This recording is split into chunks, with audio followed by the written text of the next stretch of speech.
হিসি করতে গিয়ে ভীষণ কষ্ট হচ্ছে। কয়েক ফোঁটা জল অজান্তেই গড়িয়ে আসে মিমলির চোখ দিয়ে।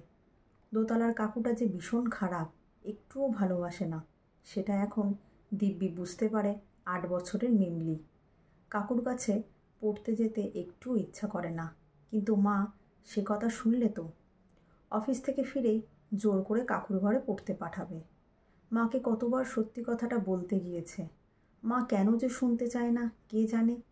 খালি ভাবে সব মিমলির পড়ায় ফাঁকি দেওয়া দুষ্টু বুদ্ধি।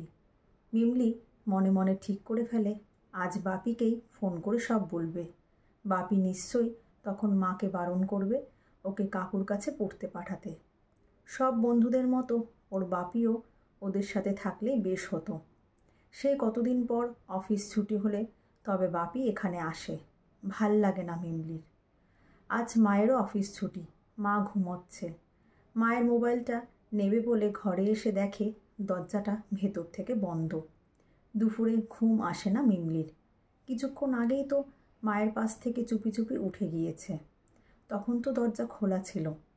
দরজার দুটো পাল্লার ফাঁকে চোখ রাখতেই চমকে ওঠে মিমলি। কাকু আজ মিমলির মতো করে মাকে আদর করছে।